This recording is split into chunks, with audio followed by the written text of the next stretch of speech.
Et je pense que c'est si simple, voilà, c'est vraiment tout simple pour moi la louange. Je pense que la louange, elle n'est pas réservée spécialement aux chrétiens du coup, mais à toute personne, à tous les enfants de Dieu qui un jour ouvrent les yeux sur cette beauté et puis s'ouvrent à l'infini qui se cache derrière, quoi, à la grandeur qui se cache derrière. J'ai pu vivre une guérison physique assez impressionnante. Ce qui m'a beaucoup marqué dans cette période-là, c'est de donc, rencontrer des chrétiens qui sont bouillants et pour qui l'idée de donner sa vie est une question concrète.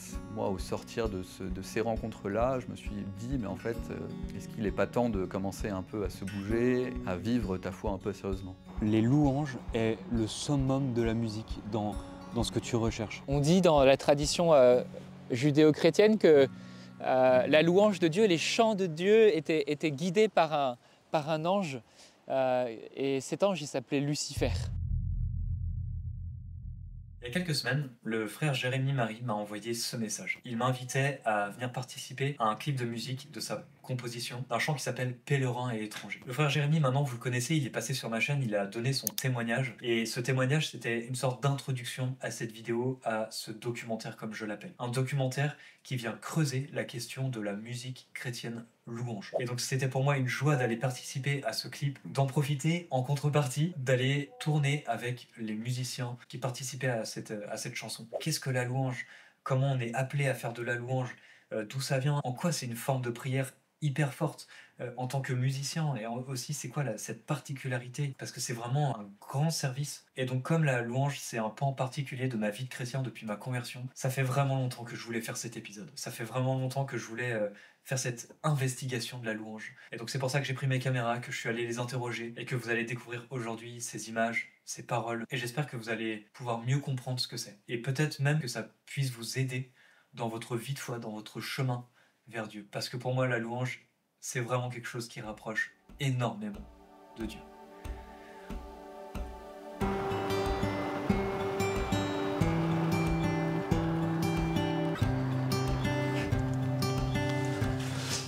Profite d'être sur une petite aire là, un petit temps de repos sur cette longue route qu'il y a jusqu'à Crozon. Je me remets en route pour aller les rejoindre. Je crois qu'ils m'attendent pour manger et pour la messe directement. Donc c'est reparti pour la route. Et j'en profite. Tant que vous êtes là, vous êtes tellement nombreux à regarder mes vidéos et je vous remercie du fond du cœur. Mais vous êtes aussi nombreux à pas être abonnés. Alors si vous aimez ce que je fais, n'hésitez surtout pas à cliquer sur ce petit bouton s'abonner et à laisser un commentaire si ça vous plaît, si ça vous plaît pas même. J'ai la joie de répondre vraiment, d'essayer de répondre à tous les commentaires et de participer avec vous à cette aventure des médiateurs à fond. Donc abonnez-vous, likez, partagez ces vidéos, partagez ce que je fais. Venez me rejoindre sur Insta où je vous montre un petit peu les coulisses. Et voilà, merci pour votre soutien, merci pour votre engagement. Franchement, ça me touche énormément là depuis que j'ai repris les vidéos. Vous êtes hyper nombreux et ça me touche à quel point vous êtes emportés par le truc. C'est très particulier comme sensation, mais vraiment merci beaucoup et bon épisode.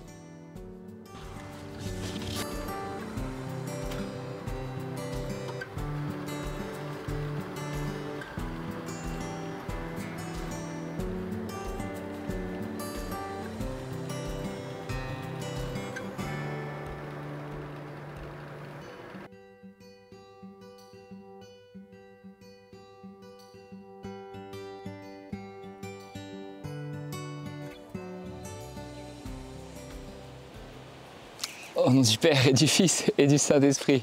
Amen. Bonsoir. All right.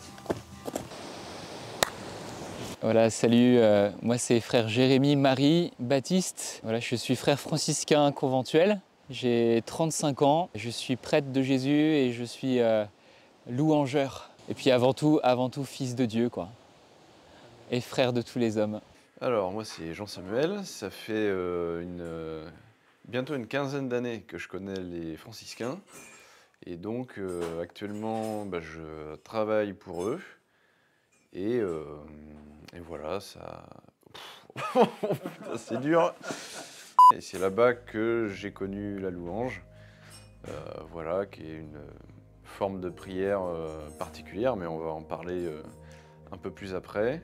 Et donc là, tout de suite, en ce moment, on est en train de tourner un clip pour voilà, un titre de louange qui devrait sortir dans quelques mois. Moi, je suis Mathias, je suis en responsabilité dans l'équipe musique de Cholet depuis 3 ans. Et donc, je suis chanteur, batteur, et puis c'est moi qui suis donc en charge de ce projet d'enregistrement que porte cette petite équipe musique. Moi, je m'appelle Mathilde et dans le clip de Pèlerin étranger, je suis en seconde voix. Ok. Pas de clavier? Pas de clavier. Et non. Et moi, c'est Pierre, et dans le clip, je suis à la guitare électrique. Et du coup, pour moi, la louange, c'est... Comment je définirais la louange? C'est... En fait, tout dépend de comment on définit la louange. Est-ce que c'est la louange en tant que telle, auquel cas, du grégorien, c'est une forme de louange, ou est-ce qu'on définit la louange en tant que musique contemporaine? Parce qu'en fait, musique chrétienne, ça peut être une musique qui va parler de Dieu, mais qui n'est pas forcément faite pour prier. Alors que la louange, comme forme de musique, je pense que Mathias pourra mieux développer parce que c'est lui le musicien, mais voilà, je pense qu'il y a cette distinction à faire entre musique chrétienne, ou par exemple, je sais pas, les guetteurs en France. Les guetteurs, par exemple, font de la musique chrétienne. Mon cœur est dans l'allégresse, ton amour m'a délivré de toute ma détresse, sur toute ma vie, le doute est anéanti. J'ai vite réalisé que le diable m'avait menti. Ah, pour moi, c'est pas de la louange, tu peux pas prier dessus. Il y en a certains, ça peut t'amener à une forme de prière et d'élévation spirituelle, mais que ce soit les paroles, elles te ramènent plutôt à une... elles t'amènent dans quelque chose de spirituel, mais quelque chose d'intérieur et de personnel. Alors que la louange, c'est, tu dis les louanges de Dieu, donc tu t'adresses à Dieu et tu le décris tel qu'il est, tu t'émerveilles de tel qu'il est. Et puis, il faut aussi se dire que la louange, c'est vraiment quelque chose qui est fait pour élever Dieu. Et dans les musiques chrétiennes et tout qui sont faites aujourd'hui, tout n'est pas forcément de la louange. Enfin, c'est toujours tourné vers Dieu et tout ça, dans une certaine manière. Mais parfois, c'est des textes qui vont plus être axés sur des expériences personnelles, humaines et tout ça, et qui vont pas trop, du coup, qui vont moins être juste pour élever le nom de Dieu spécifiquement. Donc pour moi, la louange, c'est vraiment ça, c'est vraiment juste remercier Dieu, élever son nom et puis l'honorer. Donc c'est quand même particulier, et on est vraiment dans de la prière pure et dure. Alors que les guetteurs, ils vont peut-être te parler d'un truc de ta vie qui va pas bien et te ramener au fait que la seule chose qui peut te sauver, c'est Dieu. Typiquement, les guetteurs, pour moi, le fond est en fait très proche en termes de texte de ce qu'on pourrait appeler un chant de louange. Mais puisque la forme est moins classique de ce qu'on a l'habitude d'entendre, d'utiliser, de refaire dans une messe, dans une veillée, dans un temps liturgique, on le considère moins comme un chant de louange. Mais le fait de pouvoir l'écouter dans son quotidien ramène la louange dans son quotidien. Et pour moi, il existe aussi des chansons dont le fond n'essaye pas d'être des chants de louange, mais qui parlent de Dieu dans leur vie. Un exemple récent, moi, qui m'a fait plaisir de voir que ça existait en France, c'est certains des titres du dernier album de l'École Pierre, où il parle de Dieu dans des histoires d'amour, de Dieu dans des histoires de rupture, de Dieu dans des histoires de deuil, et qui n'essayent pas d'être des chants de louange, mais qui parlent avec beaucoup de profondeur de la place de Dieu dans ces moments de vie. On a tenté de mettre les voiles ensemble et on s'est noyé. Dieu peut guérir nos ailes ensemble qu'on ne pouvait déployer. C'est un peu passé de... Je trouve c'est un peu passé du je à tu.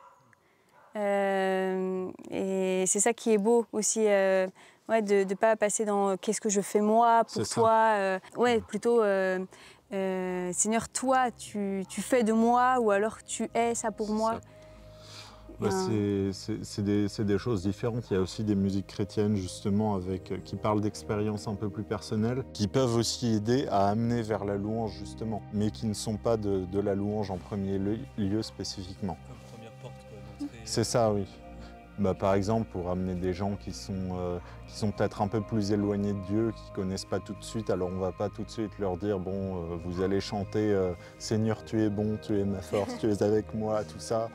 On va peut-être plus leur faire écouter des choses qui disent le Seigneur est venu me toucher dans ces moments-là et tout, un peu plus subtil, quoi.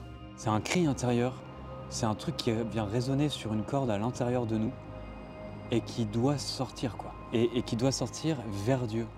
Et en fait, on dit du bien de lui. On dit des louanges, quoi. On dit du bien, on lui dit merci malgré une vie dure ou bon gré des belles choses qui se passent dans notre vie. Et c'est vraiment le moment intérieur où ça va plus être simplement des paroles et comme si tu parlais avec un pote. En fait, ça va vraiment être un moment où tu es en connexion avec lui à travers la musique, quoi. C'est un moment de pure joie qu'on donne à Dieu. Ouais, c'est une sorte un peu de gratuité, juste de remerciement, de rendre grâce pour les bienfaits aussi que Dieu fait dans nos vies. Et ouais, c'est quelque chose dans lequel on n'a pas forcément besoin d'aller chercher qu'est-ce qu'on a besoin de dire à Dieu profondément. C'est juste quelque chose qui est spontané. Et ça, c'est quelque chose d'assez fort dans la louange, je trouve. On est, tu vois, au bord de la mer. Un louangeur, en fait, pour moi, c'est comme un surfeur. Un louangeur, c'est quelqu'un qui plonge dans l'amour de Dieu en ouvrant les yeux sur la beauté qu'il a autour de lui. C'est un plongeur dans l'amour de Dieu, quoi. C'est un surfeur sur la vague de l'amour de Dieu. Tu vois, c'est à la fois immense. On a face à nous l'océan qui s'étend à perte de vue. On ne voit pas les confins, c'est les grands espaces. Et en même temps, il y a comme un saut parce qu'on est au bord de la falaise. Et en fait, ça a à la fois quelque chose qui nous est proposé, qui est face à nous, qui est tout cet amour qui nous est donné, qui est immense. Et en même temps, il y a un saut, un plongeon à faire.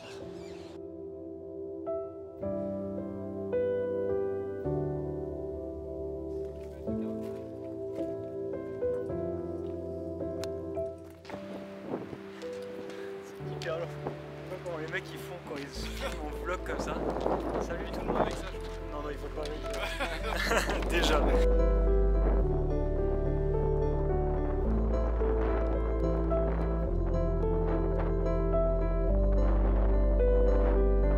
Pour moi, la louange, c'est être qui je suis sous le regard de Dieu. C'est-à-dire, en fait, ouvrir les yeux sur toute la beauté qu'il y a autour de moi et le reconnaître devant Dieu. Et en fait, à partir du moment où je commence à ouvrir la bouche, à le dire avec mes mots, c'est beau, c'est bon, waouh, à m'émerveiller, en fait, bah, je loue. Et ça commence par des mots, c'est souvent très très maladroit, quoi. Et en même temps, il y a quelque chose d'enfantin, il y a quelque chose de très très simple. Tu vois, je pense aux tout petits, au waouh, c'est beau, qu'est-ce que c'est beau. Enfin, tous les enfants qu'on voit parfois qui s'émerveillent, à peine ils découvrent les choses, qui regardent le monde avec les yeux pétillants d'amour et puis qui commencent à ouais, oh là là. Enfin, tu vois, les émerveillements des enfants, quoi. Et en fait, il y a quelque chose en nous de cet émerveillement-là auquel on a toujours accès, en fait. Le premier louangeur, c'est Dieu, quoi.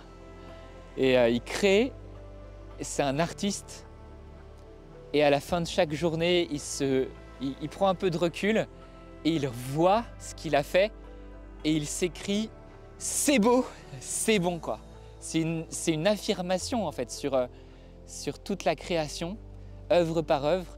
Et quand il arrive au 6e jour, après avoir créé l'homme et la femme, après avoir créé l'être humain, il prend du recul, il regarde et il fait « c'est très beau, c'est très bon », quoi. En même temps, nous-mêmes, on rentre dans cet émerveillement, quoi, dans cette beauté, dans cette bonté pour laquelle on est fait, quoi. Tu vois, je suis prêtre depuis peu de temps. Un jour, un des frères franciscains avait dit on t'appellera frère bénédiction. Et ça m'avait vraiment profondément touché, cette parole. Et en fait, bénir, c'est quoi? C'est dire du bien. Et en fait, quand je reconnais le bien autour de moi, mais que je reconnais le bien aussi dans les autres personnes, c'est comme si je les remets sous le regard de Dieu, qui n'a jamais changé d'avis sur eux, quoi. Et ça, c'est extraordinaire. Et je pense que la louange, tu vois, je pense que ça naît de ça. Ça, c'est vraiment c'est la base, quand on est à la racine, on est à la source.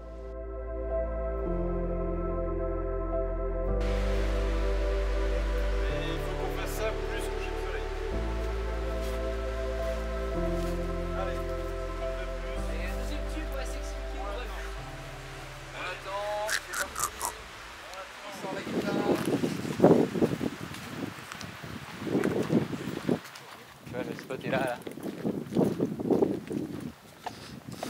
surfeur, c'est ça?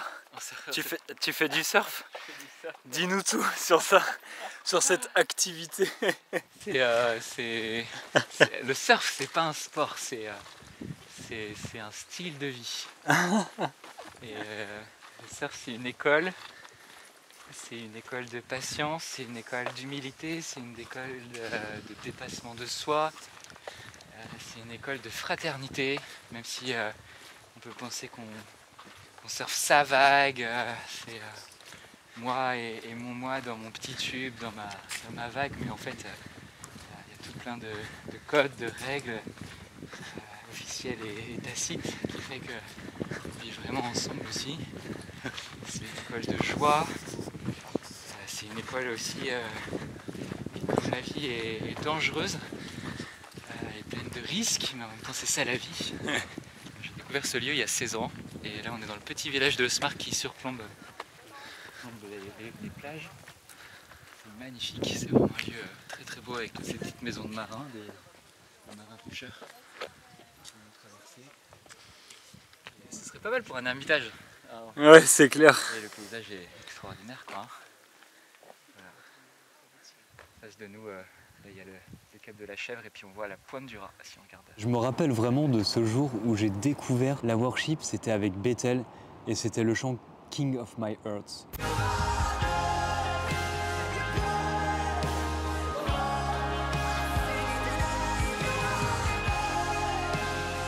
Je me suis pris une claque, je me rappelle encore où j'étais à ce moment-là et comment je l'ai saigné ce son après.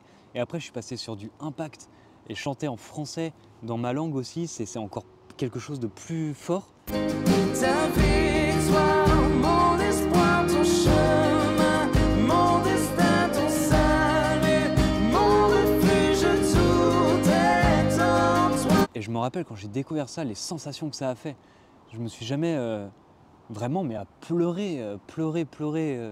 C'est vraiment quelque chose qui vient consoler, qui vient à l'intérieur de nous faire un travail quoi. Alors moi, je pense que ça a toujours été présent, mais je pense que ça s'est vraiment rendu visible, du moins quand je suis arrivée avec les franciscains. Parce que je pense que, alors personnellement pour moi, c'est passé par le chant, la louange, mais arrivé chez les franciscains où je me suis rendu compte que par l'élévation de nos voix, on pouvait faire quelque chose de beau dans la louange. Je me suis dit, ah mais c'est hyper intéressant. Première fois que je découvre les frères, c'était à Assise en 2011. Et moi je découvre ça, je vois des bougs en train de lever les mains, en train de sauter. Je suis mais attends, où est-ce que j'ai débarqué? Qu'est-ce que c'est que cette affaire? Puis bref, après ils nous avaient expliqué, machin. Et puis c'est vrai que tu fais tomber un peu une barrière mentale de ah je connaissais pas ça. Et tu dis bon allez, j'essaye de rentrer dedans. Et là tu rentres dedans et ça t'amène dans une autre profondeur que tu connaissais pas avant. J'y suis venu par la musique, du coup c'est aussi parce que moi je fais beaucoup de musique, c'est quelque chose qui est très important dans ma vie, j'essaye de pouvoir en vivre, donc c'est quelque chose de vraiment très important. C'est aussi ce qui m'a ramené un peu vers la foi en quelque sorte. On m'a proposé de venir dans des camps franciscains justement parce qu'il y avait un besoin de musiciens. De guitare électrique du coup principalement. En fait moi je me suis émerveillé depuis tout petit du coup de cette beauté, de cette bonté de Dieu, en particulier grâce à la louange et au chant de ma maman. Ma maman elle a rencontré le Seigneur quand elle avait à peine 30 ans et j'ai grandi dans ce contexte-là et de l'entendre chanter. Je me rappelle encore des chants qu'elle chantait, qui étaient des chants de louange à Dieu. Il dansera pour toi avec des cris de joie, ton Dieu est en toi. Alléluia, alléluia, alléluia. Et ce chant, ça a été un peu une berceuse, et il y en a plein d'autres, qui étaient les chants que chantait ma maman quand j'étais petit. Alors j'avais mon père qui écoutait plutôt Led Zeppelin et Queen, et du coup j'ai grandi avec le rock quoi, dans les oreilles petit. Et à côté de ça, j'avais la musique aussi de maman, les chants de louange quoi. Et je pense qu'il y a quelque chose qui a bougé, qui a été semé là dans mon cœur quoi. Et puis associé au chant dans la louange, il y avait aussi la danse. Et c'est vrai que ma mère me disait que petit, quand elle m'emmenait avec elle dans les églises, en fait j'aimais bien aller danser devant le tabernacle. Et je dansais devant en chantant quoi. Et je crois qu'il y a quelque chose qui me dépasse, je sais pas, je sais pas trop quoi dire. Il y a quelque chose qui a été semé en moi petit et qui reste. Moi, je me souviens très bien. Comme je disais, ça fait une vingtaine d'années, donc j'étais pas très vieux. Hein. Et c'était la sombre époque où le nec plus ultra, la louange, c'était les chants à chorégraphie. Et donc il y avait des chorés un peu précises à apprendre.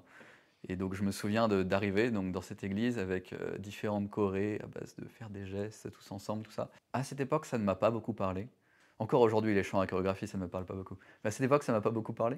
Ce qui fait qu'aujourd'hui, j'ai une grande compréhension des gens qui ont du mal à rentrer dans les temps de louange parce que, de fait, voilà, ça peut être plus ou moins bien compris, bien accepté par les gens. Et c'est aussi la joie de la richesse de l'Église qui fait qu'en fait, on peut proposer des formes qui sont très différentes et pour que chacun puisse goûter un petit peu de ce qu'on a à dire de Dieu, même si on n'atteint jamais l'entièreté de Dieu, mais on a ces multiples facettes qui nous révèlent toutes quelque chose. Et c'est cette richesse-là.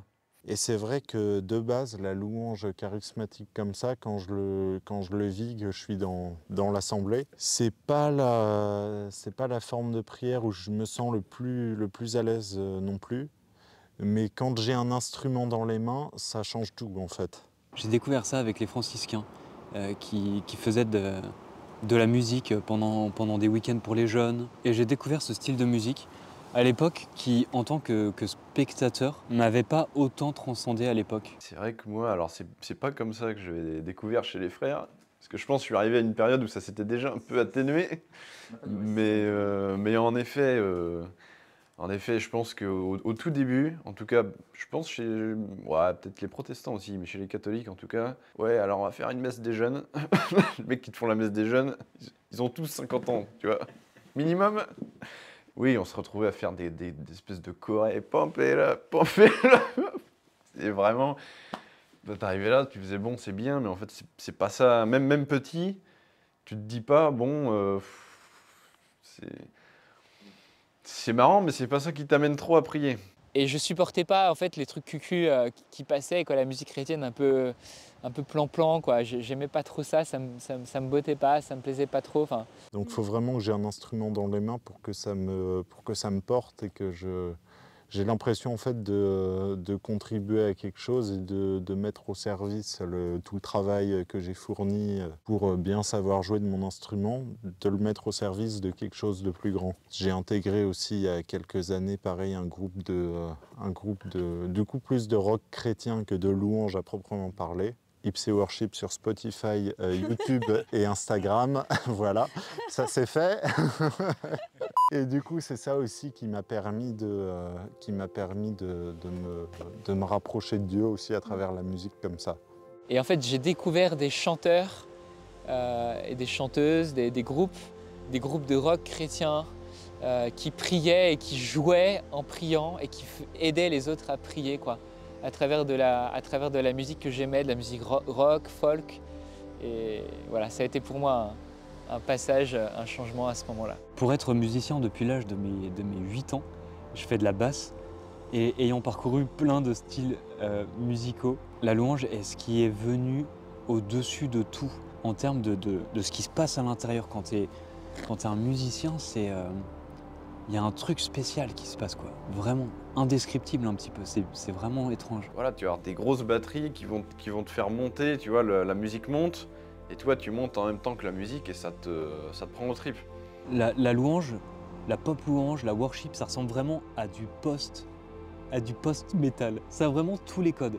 Et pour moi, j'ai joué dans plein de styles différents, j'ai même fait du rap. Vraiment, le metal est ce qui se rapproche le plus de vraiment sortir de soi, en termes d'émotions, de sensations. Et donc, le fait de prendre ces codes-là, mais de les mettre et je sais pas, de les tourner vers Dieu, bah, ça fait un truc bizarre, quoi. Ça fait quelque chose que j'avais jamais ressenti. Et c'est comme si tu te tournais vraiment vers Dieu et que tu sentais qu'il y avait une vraie connexion d'un coup tellement forte. Et de pouvoir mettre à son service un talent qu'on a pu développer par le travail, donc la maîtrise technique d'un instrument, de permettre d'allier les deux, ça donne quelque chose de très puissant en fait, qui est difficilement descriptible en mots, je trouve. Dans une veillée de louange avec son instrument pendant un temps de louange, particulièrement, il peut y avoir des moments juste de musique avec du chant en langue et c'est vraiment des moments où il n'y a même plus de on suit la grille d'accords du morceau, on suit une structure, machin et tout. Là, dans ces moments-là, j'ai vraiment l'impression de juste plus me dire dans mon cerveau, bon là je fais ça, ça, ça, je fais telle note et tout. Là, ça sort juste tout seul comme ça. Et c'est quelque chose qui est naturel en fait. Comme si la musique était vraiment divine. Je pars super loin, mais vraiment voilà, c'est ma définition, elle est très personnelle et elle est propre à chacun. C'est vraiment ça, c'est comme si les louanges est le summum de la musique dans ce que tu recherches. Et je pense que plein de musiciens vous le diront. On dit dans la tradition judéo-chrétienne que la louange de Dieu, les chants de Dieu étaient guidés par un ange. Et cet ange, il s'appelait Lucifer. C'était lui qui était le chef des chantres, le chef des chanteurs de la louange de Dieu. Et un jour, qui a détourné cette louange de Dieu vers lui-même, en fait. Un autre ange a crié à ce moment-là « Qui est comme Dieu ?» Et c'est Michel. Et il y a eu une division à ce moment-là dans le ciel qui a entraîné après, par la chute des anges aussi, une division chez les hommes. C'est pas pour rien qu'il se passe des choses dans la musique. Parce qu'en fait, on est fait pour la fête, pour chanter, pour danser sur les rythmes du ciel, quoi, qui sont le battement du cœur de Dieu, d'amour de Dieu. Et en même temps, ce que je disais tout à l'heure, il est là dans le son des vagues qu'on est en train d'entendre se fracasser au bas de ces falaises. Il est là dans notre cœur. C'est même voilà, le rythme profond. Et sur ce rythme, en fait, l'ennemi a semé le sien, une espèce de contre-champ, quoi. Qui détourne de cette beauté, de cette bonté. Et voilà, et moi ça a commencé à me troubler, quoi. Savoir prendre sa place, mais pas toute la place. Qui du coup rentre aussi dans la définition de qu'être un musicien, en fait, qu'est-ce qu'être un louangeur. Et ça, c'est quelque chose qu'on apprend, du moins je trouve aux franciscains, avec une équipe. Et du coup, c'est une place qu'on prend aussi grâce à des frères et sœurs qui nous laissent aussi la possibilité de devenir qui on est. En fait, en tant que musicien, il y a un peu un défi à trouver un équilibre entre des besoins très techniques qui sont en fait essentiels et les besoins plus spi.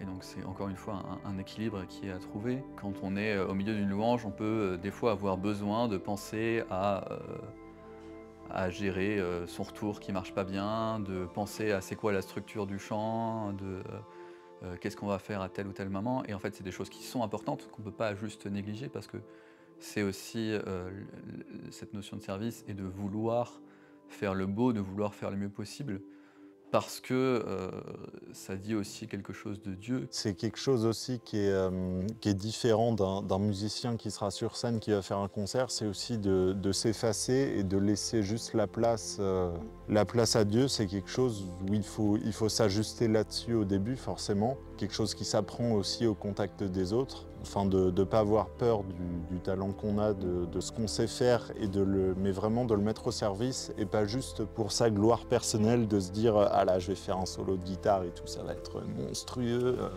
Mais non, c'est vraiment, est-ce qu'à ce moment-là, ça sert la louange? Oui. Quand je suis arrivé chez les frères en 2010-2011, j'arrive et on me met une guitare dans les mains, quoi. Lance-toi, quoi, vas-y, il est temps de se lancer. Et je les remercie vraiment pour ça, quoi.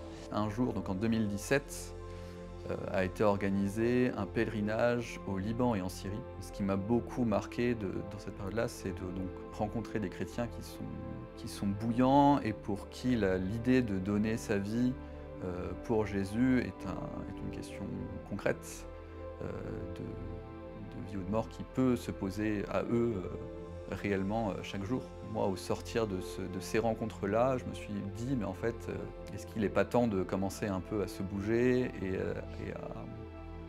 à vivre ta foi un peu sérieusement? Et à ce moment-là, je l'ai fait par le seul prisme que je connaissais, qui était donc ce prisme du service. Et de dire, bah voilà, j'ai quelques compétences musicales, je vais commencer par là où je sais faire. Et aussi se rendre compte de la question de l'équilibre, voilà, le service n'est pas suffisant pour porter sa vie chrétienne et de comment est-ce que Une fois qu'on est intégré dans cette vie chrétienne et dans ces projets-là, comment est-ce qu'on peut l'étendre à tous les autres aspects de la vie pour arriver à un équilibre. Mais c'est cette porte d'entrée-là.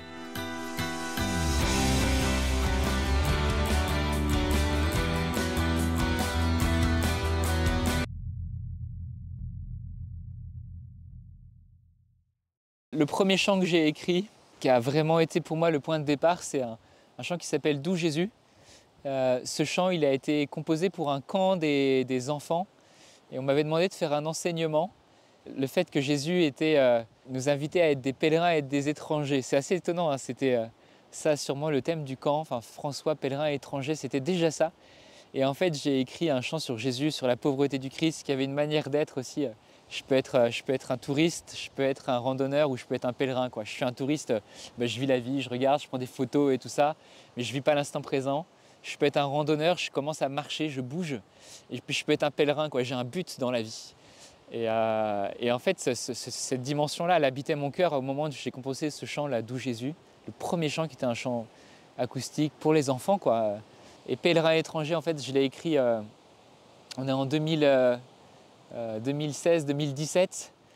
Et on va vivre ce camp qui est prévu, un camp en vélo, un camp itinérant, qui s'appelait Pèlerin étranger. Et en fait, je suis en train d'animer la messe au couvent. J'étais à l'époque en Italie, et à Padoue. Je suis avec Thierry, qui était un de mes confrères, qui était au djembé, moi à la guitare. Et puis il y a devant moi un frère qui est très loin de son pays, qui était du Ghana et qui était là, quoi. Et en fait, on arrive à la fin de la messe, on a animé toute la messe et puis on continue, on fait un petit bœuf à la fin avec Thierry, on continue à jouer, à chanter. À ce moment-là, je vois ce petit frère qui était le sacristain en fait, qui va ranger ce qu'il y avait sur l'autel. Et en fait, je vois son pas, il était très triste parce qu'il venait d'apprendre une très très mauvaise nouvelle dans sa famille, voilà, et quelque chose qui l'a profondément troublé, et il était loin de chez lui, quoi. Et en fait, sur son pas, j'ai commencé le palam palam, palam palam, palam palam, pam pam pam pam. Et en fait, c'est venu juste sur son pas, quoi, en le voyant marcher. C'est quand même un peu mineur, hein, quand on écoute la musique, c'est sur une tonalité qui est un peu mineure, et en même temps il y a cette joie derrière, cette jubilation qui sort. Et en fait, plus on jouait comme ça avec le son du djembé africain de Thierry, et en fait il commençait à s'illuminer, quoi, et il commençait à danser et à retrouver un peu de joie, quoi. Voilà, c'est comme ça qu'a commencé Pèlerin étranger.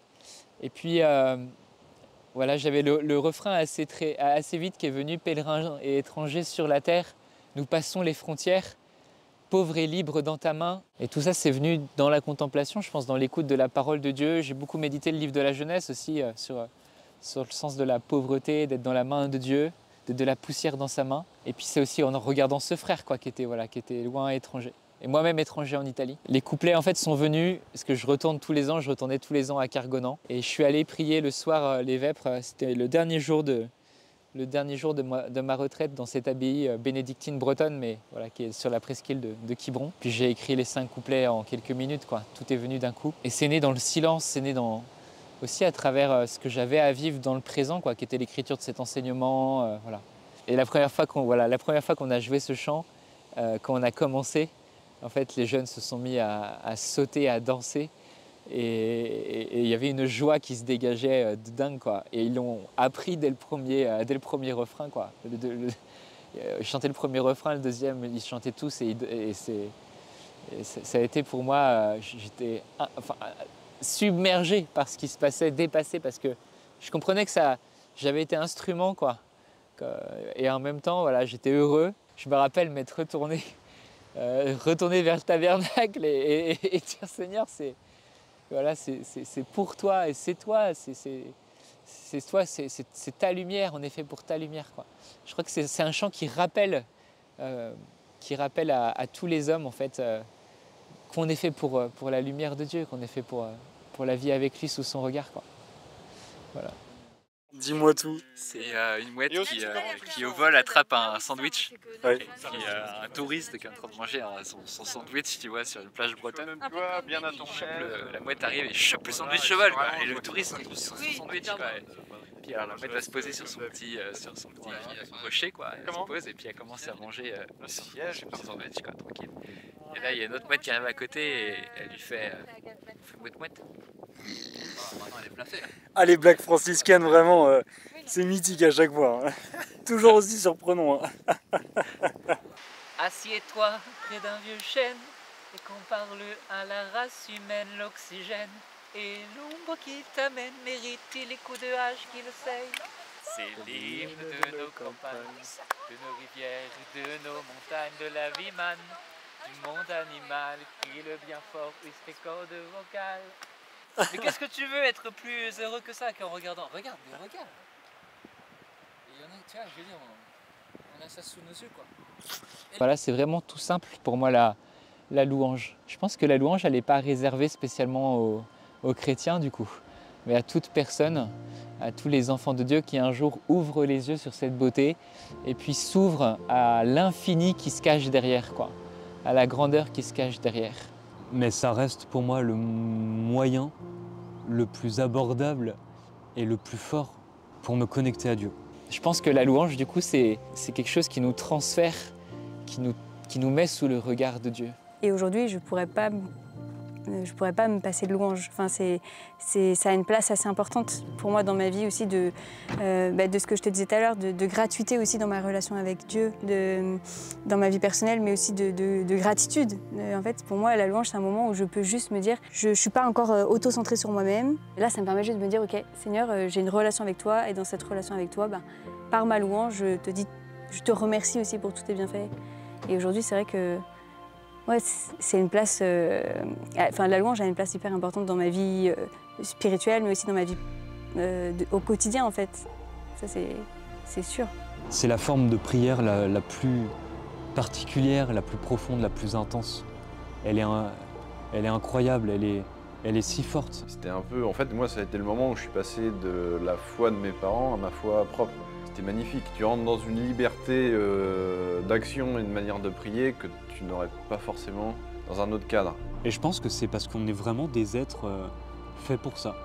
En fait, je pense que vraiment, dans le paradis, on louera éternellement, d'une forme ou d'une autre, et ça se traduit ici par de la musique, par des vibrations, par des sensations, et c'est hyper fort, quoi. Là, on est fait pour la fête, en fait.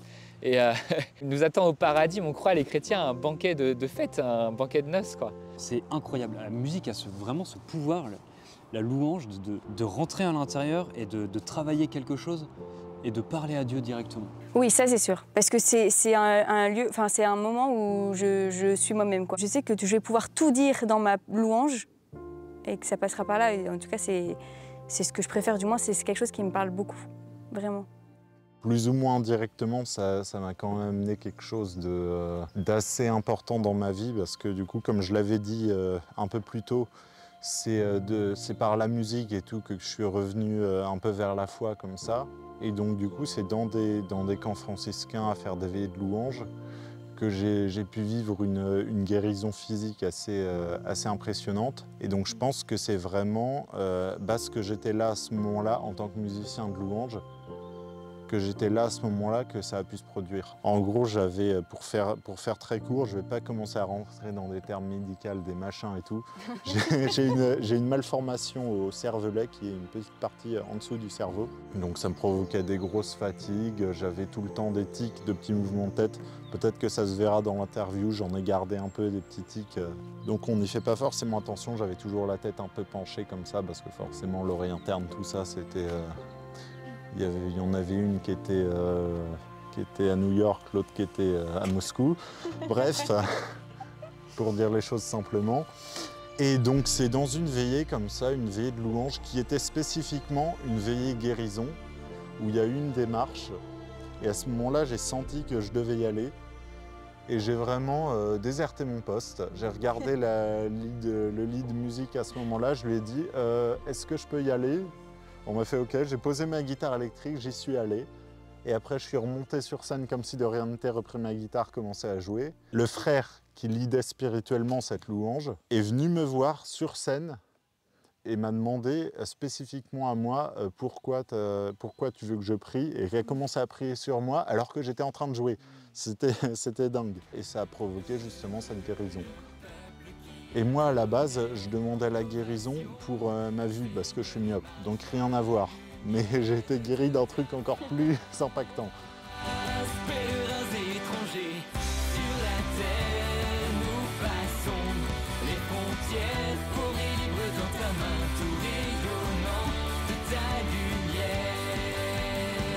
Tous tes enfants rachetés.